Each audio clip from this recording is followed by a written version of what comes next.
and we will start out tonight with Arlene. She was chosen as one of Poet and Writer's 2012 debut poets for a collection, What Have You Done to Our Ears to Make Us Hear Echoes? It was on Milkweed Editions. Her work has appeared in Dido, Diagram, Blackbird, Cha, and on NPR's KUOW Presents, among other places. She lives in Seattle, where she reads for the DMQ Review and writes poems, prose, and bits in between.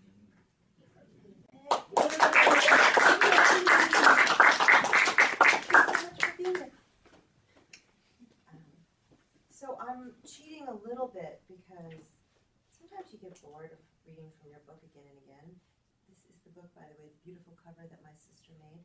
So what I'm going to do is I will read one work from here. And I wonder, it's exciting to read a bunch of new stuff, especially because Nate and Thomas are such exciting readers. So I think I may do that.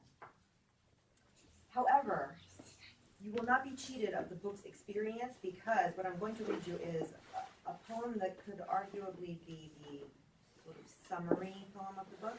I have a love affair with machines and technology and machinery, and one of the things I did in here was use a Markov generator to look at all of the text in the book. And what that means is I took all of the text in the book, fed it through this text generator, and the text generator regenerates other text that mimics your own patterns of writing. So it kind of echoes back to you what you've been writing, but it's differently. And this is what came out of that. The path come apart. The principle is expressed in Latin as the children submerge themselves in the yard, burrow into a broken bone. By this she meant the ripping of her at night. She tucks the small scars between girl and woman, with enough hair to resemble a wing of sorts. There were high winds, temptation spanning a room, an apple on the current. Without flight, they grow horns and sing in their night clothes, hair slicked like an eye. We have been here before. Wake up, it's evening in the egg's hollow heart. Time to gather names, my peach daughter. Night sluices from the spindles, the fires. Sister, first knead the dumplings, crumble hunger into the huddle of night. Now sleep, sister. You are the oldest, so be good. Me, I lapse, I lapse, I lapse, I lapse, Mother tells me. A person walks into 1,000 blackbirds. When he wakes, he drinks the night, the work of poison. Brother, let us rest here in the sun's eyes. It seems I am always about to meet an old story. Mother in the woods, rubbing the world, lit by a stone slit with crumbs. Crumbs spilling from her mouth, preaching and dirty, the wild with the good. The rabbit's song steadily gathering, throat strings caught in mourning. We gather in the sea. Soon, soon you are a ripe star cut from night. Marry me in the apple, fall in a tear, sever the sun by starving brightness. Meet me in the echo. There is all the path still left to sow. What have you done to our ears to make us hear echoes? The other cheat is this one. It is not a poem that's actually in the book, but if you've ever heard of, I think they're called wordles online, they do the same thing. You can feed it a bunch of text, and it shows you visually which words come up more often than others. So here's one, you can do it again and again. Here's one wordle of all of the text from my book. I love the fact, by the way, that light is the biggest word on the wordle. So what I did was, I fed all the text in there, I made this wordle, and then I rewrote a poem based on this wordle. So it's another sort of mini summary from the book. Let night. Let night. Let something sun and make. Times a tomb of rot. Times axeways. Boys must trees, must home, must sky untried, must sound away. The way back was macadam. The way back was like long work. A room, a lab, a workbook, line lapsed. Every mouth black, every part of me. Smooth girls, just falling dirty. Little red days. Look back. The milk fell first. In the morning, the story is nothing. Birds get, go, turn, whistle.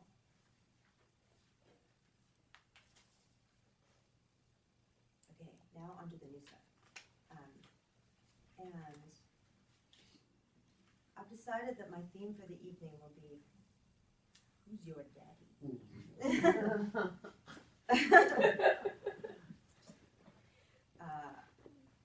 First one, Dante is your daddy.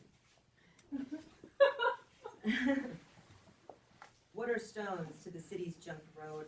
Reservoir of heat, the afternoon lost to degrees, the flashing of men on street corners, jaunty in their light boxes, but their hands a stiff-palmed octone, octone, octone, octone, octone, a red come and go.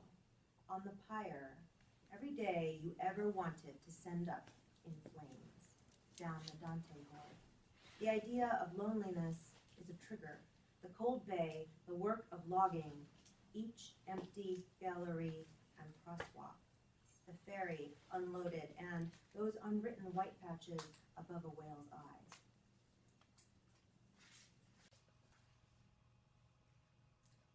This time, Shakespeare's your daddy. If you are not familiar with Sonnet 129, it's a winner, as are many others. I'll read it real fast here. Is Billy still here? It's a little sexy, Billy. I don't know. I'm not sure about children, but okay. 129. The expensive spirit in a waste of shame is lust in action. Until action, lust is perjured, murderous, bloody, full of blame, savage, extreme, rude, cruel, not to trust, enjoyed no sooner, but despised, straight, past reason hunted, and no sooner had, past reason hated, as a swallow's bait, on purpose laid, to make the taker mad, mad in pursuit and in possession so, had, having, and in quest to have, extreme, a bliss in proof and proved a very woe, before a joy proposed, behind a dream. All this the world well knows, yet none knows well to shun the heaven that leads men to this hell. Nate and I were talking about how sometimes a lot of poetry now shows its influences and its roots, and it just keeps it all exposed. And I sort of like that. And this is one of those that shows its 129 roots. 129. Curdled ship, condemned, condemned. You condom, saddening the pavement. Bank spent like Willie's ghost. An expense of spirit and a waste of shame. Lust is perjured, savage, cruel, enjoyed, swallowed, on purpose laid, had, having, and in quest to have, before, behind, shun the heaven, gone unnecessary, up and sent on, leaking through the streets, 129, 129, 129, 129, we, sperm-like, seeking, murderous, rude, and full of blame, of spirit, obstruction, laid, past reason, our forms, very woe.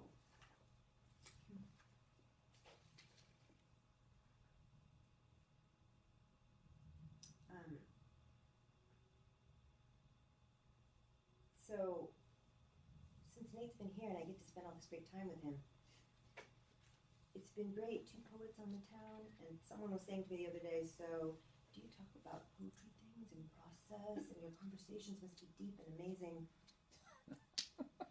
Sometimes, I guess, but mostly our conversations are kind of like this. Nate, hey, mountains, me, yeah. Nate, is that Rainier? Me, no, that one. Nate, yeah, me, yeah. Nate, so that's the one that's a giant volcano waiting to wipe Seattle out someday, huh? Me, yeah. But occasionally there is poetry behavior, and one of them that I'm ashamed to admit, I will make this confession to you right now, is that I actually have this Shambhala Pocket Classics, Rainer Maria Rilke's Letters to a Young Poet, that I carry it around, and I have things earnestly underlined in here. It's kind of embarrassing. Especially things like, ultimately and precisely in the deepest and most important matters, we are unspeakably alone. You know, or a whole constellation of events must be fulfilled for one human being to successfully advise or help another. And it's yeah, so there are some poetry moments in here. Anyway, that is my transition to Mary Shelley's Your Daddy. American Gothic Revival is the other title. And from Letters to a Young Poet. These are the very hours during which solitude grows, for its growing is painful as the growing of boys. Dear Rilke, I am not young, and I am not a poet. I slink around the city, disaster-footed, sure for danger, face unknown. I pull my hoodie up. I slink around the city's back, short for danger, my motherless face bagged. I like a girl at Taco Bell, but she knows only my voice. I wear my clothes like a blanket around the shipwreck of my body, the etc. of my body. Like Dracula, I don't exist. There is no such thing as a moonless night. There are only nights and nights in a blown-together indigo accordion. I'm there at 2 a.m. to shut down Leilani's, pilfer burritos and lumpia. I like to keep zippered all the way. I like the sound my skateboard makes on the asphalt. I think dreadlock is a funny way of putting it. I call my face a jihad. I, the lesser victor, I call my face a tattoo, one my father gave me, someone else's face, Frankenstein to mine. Inside my head, my father's words, notations, fatwas. My father stalks me like a footnote, follows me. When I see boards pasted with pictures of the missing, I look for my face. That is me, gone. It's been much more than 24 hours. In society, among citizens, I never take off my hood, because inside I'm all wolf. My reasons are still unknown. Dear Rilke, I read your book anyway.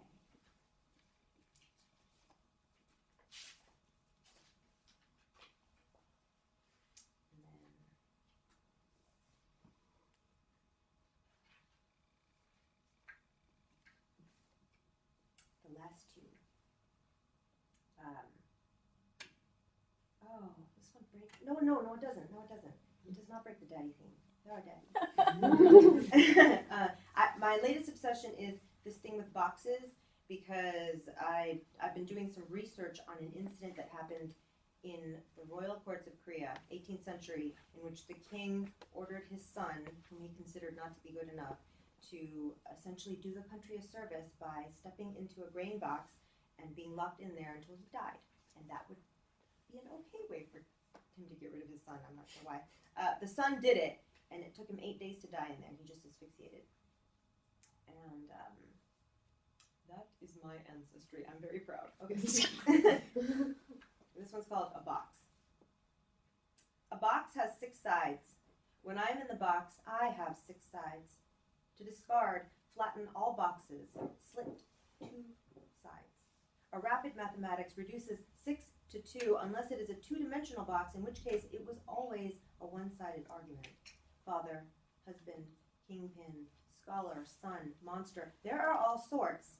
Gift box, ring box, jewelry box, to-go box, box me up, box me in, box my ears, beat box, boom box, mailbox, letter box, toy box, music box, moving box, cigar box, strong box, safe box, toolbox, fuse box, penalty box, black box, boxwood, box office, voice box, Volvoic box, Volvoic box, dick in a box, hot box, X box. There are variables, including but not limited to rooms, closets, stanzas, buildings, cubicles, screens, pages, panels. In my chest is a box. I keep folded up. On paper, folding stops at 7. In this box, my heart keeps folding and folding, smaller than any unseeable thing, ending half itself each time. Things seem to come in 2s, proper. Things correctly measured, things, but there are also 6s and 7s, and some exceptional people have gone to 8. 8. An endless shape. What is time? Persistent fish, adapting, their mouths open like peonies. What is a ballad? The alphabet's, I don't love you like that. What is the difference between historic and historical? Miss Havisham, the rag, always wiping up what's left on the floor, a smashed set of suns, calefaction, pathology, your box on fire, you are pyrexia, you are collapse, you are phosphoric ruin, alomorphic, you are ready, you will catch, you punk, you breakingly beautiful fuel.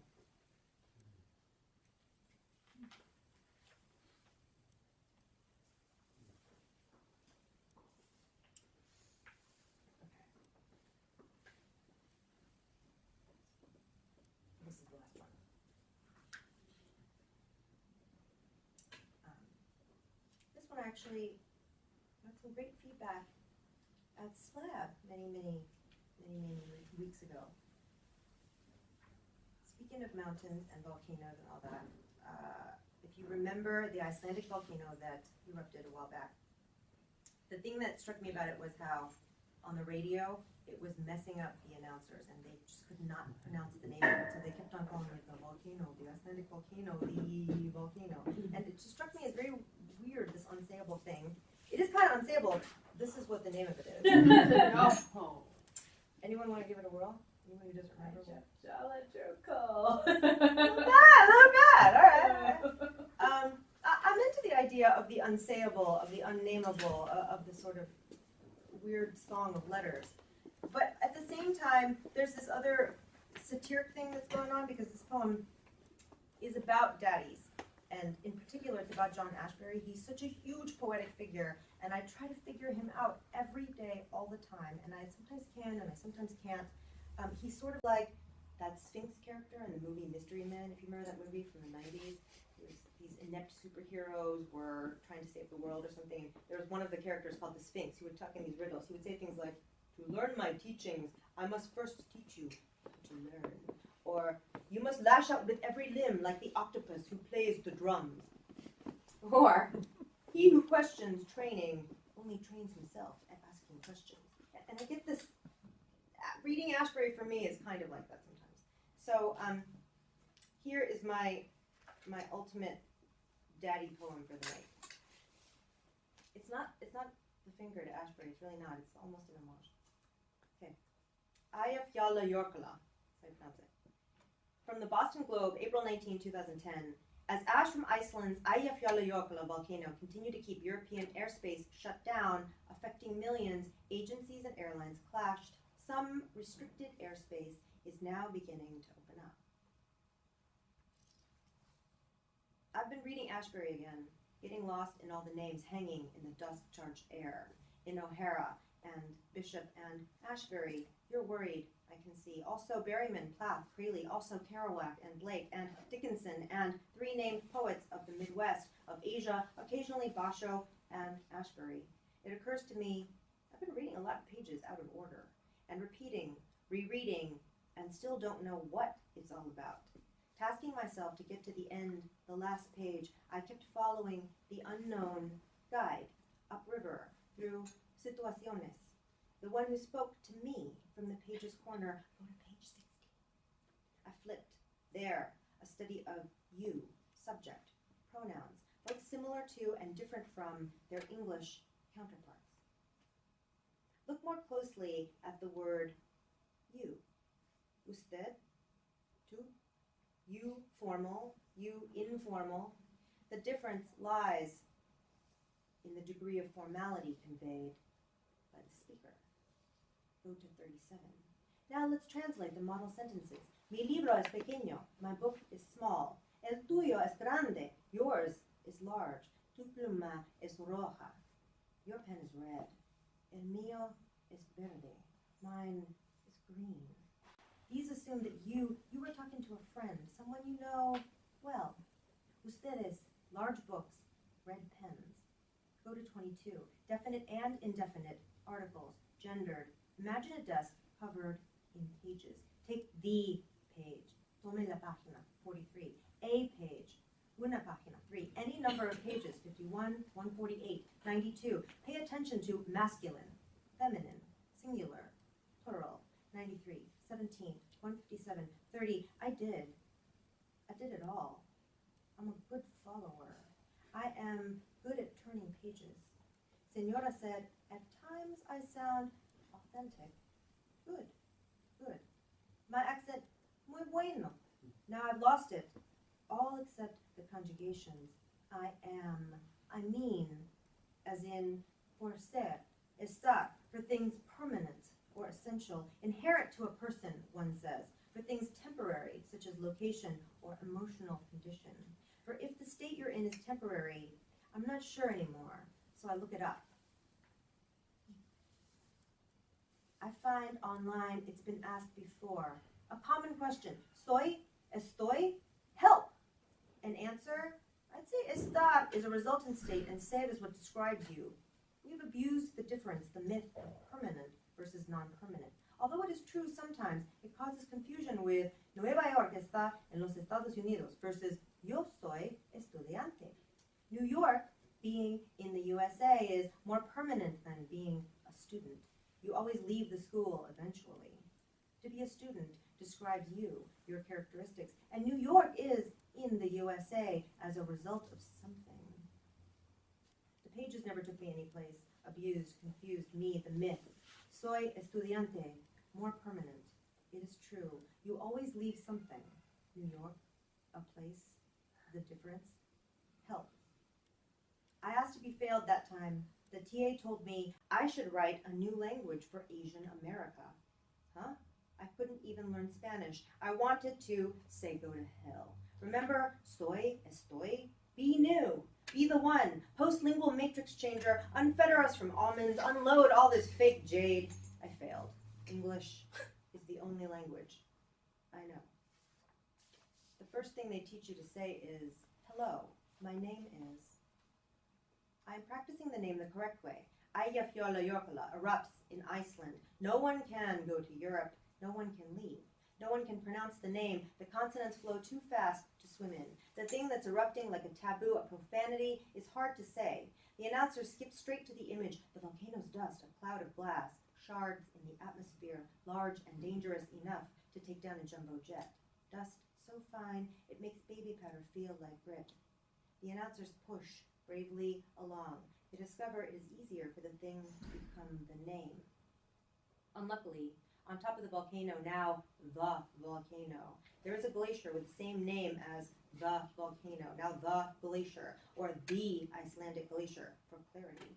There seems to be no way around the name, the very big name. The volcanic eruption beneath the glacier has captured imaginations around the world, spawned devoted Twitter following under the name hashtag. The volcano has drawn millions, the large-scale beauty. They probably tell them, keep talking, plod on through the dust, the freeze, the unsayable syllables amid factories and buildings flow serenely though your tongue is ice. In the photos, a sun comes out of the volcano. His head belches sun. Once, I was on my way up a small mountain or a very large hill. Could have been a volcano. Following behind the better climbers, I had to stop. I saw the sign. When confronted by a mountain lion, do not turn away, do not run, do not scream or crouch, do not cry, do not play dead. Doing these makes you seem like prey. Instead, make yourself as big as possible, as large. That's it. Open up your coat. Throw things. Rocks are one choice. Is there a volcano inside? Something unpronounceable, unrepeatable? A stare down may be in order. Speak in a low, firm voice, like a man. Be a man. Stand up and face him. Also, there is slowly walking away, backwards, the way you came. Or, most around here carry a penknife